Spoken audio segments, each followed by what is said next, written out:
Have you ever realized that God, spelled backwards, is dog? This morning's guest has the connection. You'll meet her coming up next on Carolina People.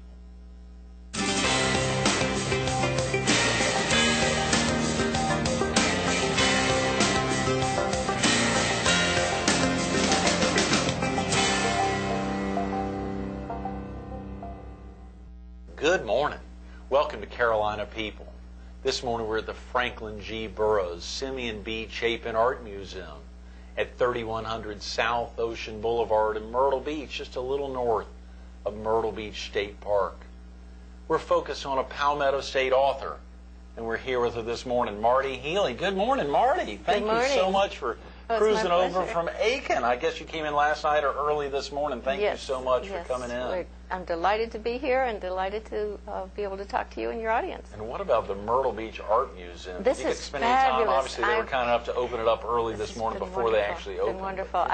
It's nice to have it to yourself, have it in a little private viewing. I can't wait to look more after we're done. After we wrap up. Well, I hope we'll have a chance to get you back tomorrow. I think you said you'd be in town tomorrow and could come in with us. Be delighted. A lot to cover, obviously, the God-Dog connection, as well as I think you've been working or copywriting with the design group for a number of years. A lot of people ask about that, and it is, I give talks to various groups about the different types of writing that I have personally been involved with. Well, I've been a copywriter, professional copywriter, for about 35 years. Right. Been with the design group for over 30. Of those, and yes, I know they can't get rid of me. And copywriting is, most people think of that as the legal copywriting, and this is spelled differently and means different things. It's communications. It's whatever communicates from a company to its audience, and the writing is quite different. The closest you might say would be journalism, but in journalism you want to, as you know with your background, you want to report as unbiasedly as possible. And simply to report. With copywriting, you want to influence. But I've also done a lot of print media through that, and I really like print. Really? Although I enjoy television and radio too. Scripting for radio and television was my original background, and so that's kind of nice because you can totally control how the audience receives the message. They can't speed read or jump ahead and read the end first. Good point. But in print, I really like that because of you control how it looks. Right. How a word looks is as important as what it says and how it sounds. When you say how a word looks, just explain that for a viewer. When you say, you mean you really control how it looks. Yes, you control that not only through the word that you choose, but through punctuation as well. A lot of times I use what's called interruption copy, which may not be textbook English. It's short and to the point and very quick, and you might just use one word. But if you make it too perfect, it will be too smooth and slip right through the mind of the reader. And if you interrupt it and stop it, you have much more impact. That's a very good point. I like that. So I've always enjoyed writing for print media, which I have done a great deal of over those past 30-some years. But recently, for the past 3.5, 4 years, I've been fortunate enough to be a contributing columnist for the Aiken Standard. The Aiken Standard, in South Carolina, yes, great. And they're very, very good to me as far as letting me write about anything I want to write about. Just they never edit me other than headlines, which of course have to fit the column with. I turn in what I think is a nice, snappy headline that's going to catch someone's attention, and then they need it to fit, so they'll edit it. And I love the editors dearly, but we do tussle about that. And the Aiken Standard's a daily newspaper. Yes, it is. Yeah, great. Are you with them every day? No, or is just that every actually week, every other week. Every other week. Yes. Right. I'm sure readers are, where's my Marti? Where's my Marti? Well, it's nice to think that. I have met some wonderful people through the column. I've enjoyed writing. I love Aiken. I love South Carolina. I moved here from Indiana. You moved here from, what year was that? It was not 2004. Oh, okay, 2004. No, not that long ago. Oh, great. So you were doing work for the design group from Indiana. away, from Indiana, and then we decided to relocate, or not relocate, but to open a branch office in Aiken, South Carolina. And I raised my hand immediately and said, oh, I'll do that. So I came down first, sold my house in 3 weeks and Wow. bought another one over the weekend. And then the owner of our company, Barry Doss, also relocated down here about a year ago. From Indianapolis Yes. to Out of the to snow, Aiken. Out of the yes, snow, yes, yeah. yes. Smart move. Yes, we both enjoy it very much. In order to get to know the town a little bit better and for them to get to know us is when I started writing the column for the paper and have enjoyed it immensely.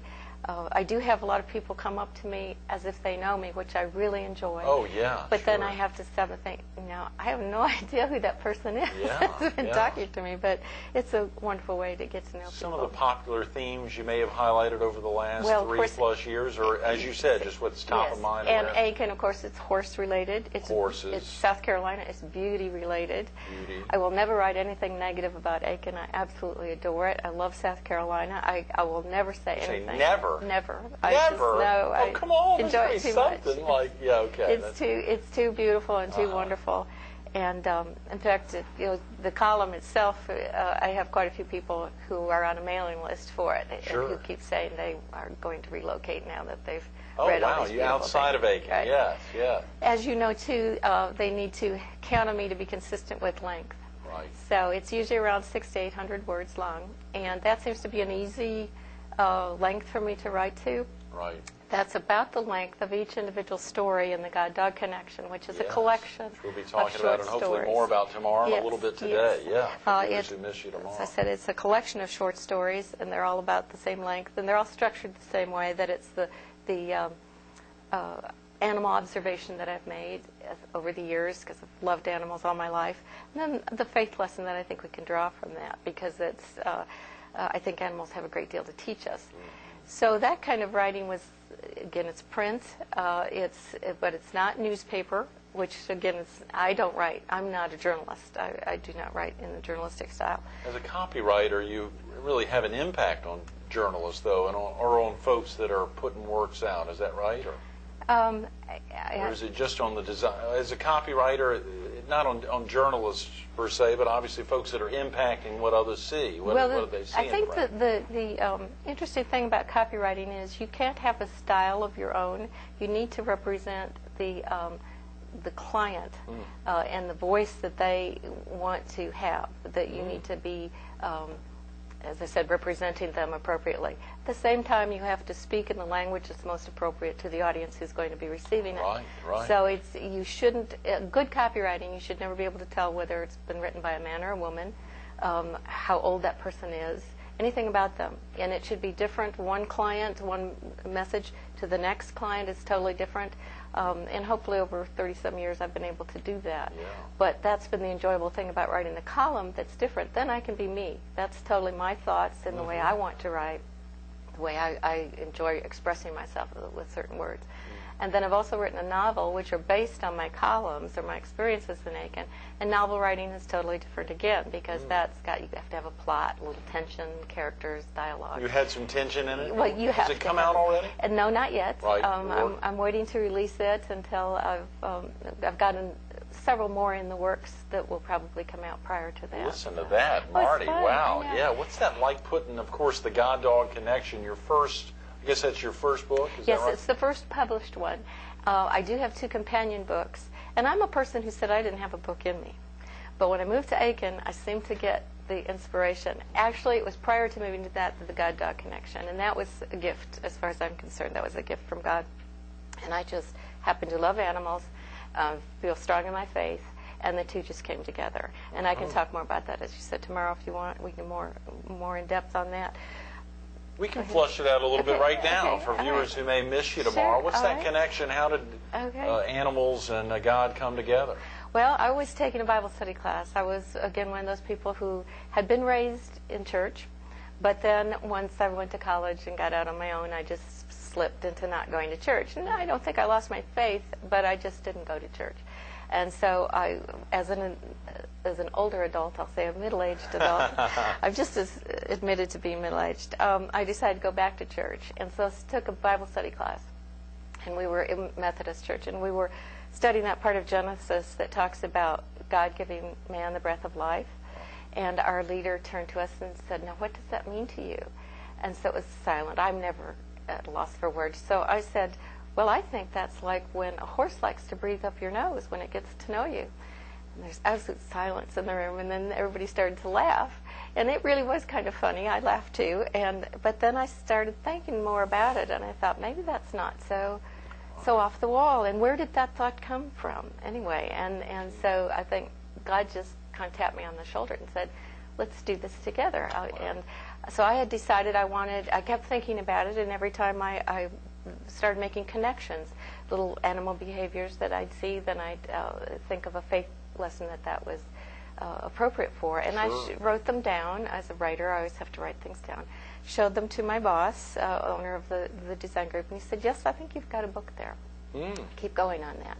And I decided I wanted 25 stories. There was no reason. Just 25 Right. sounded Did a good number. But I only had 23. And then I thought, well, nothing says I have to have 25.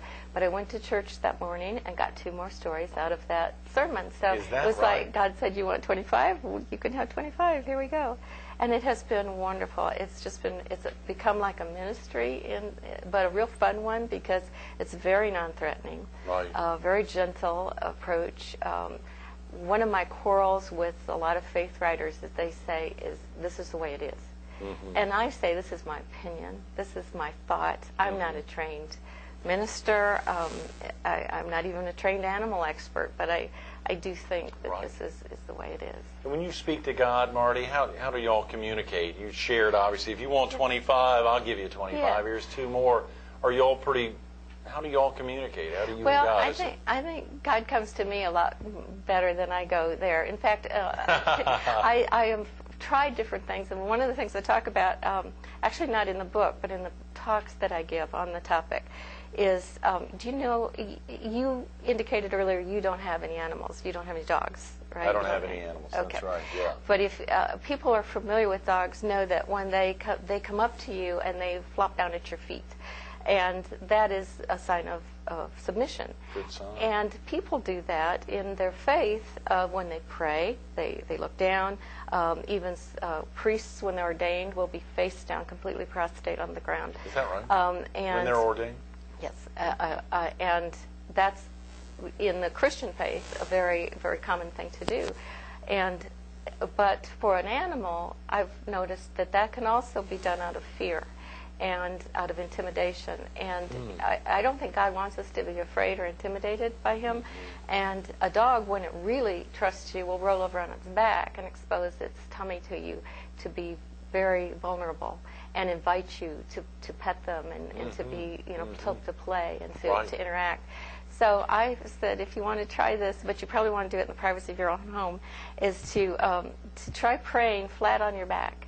Just to lay flat on your back and open yourself up and be very vulnerable and just say, God, come talk to me. And it is, as I said, something you would want to do in the privacy of your own home. And but you do this regularly? I will do that. Yeah, I do sure. that. And I used to do some work around my church that required me to be there a lot late at night, and there was Right. no one else there.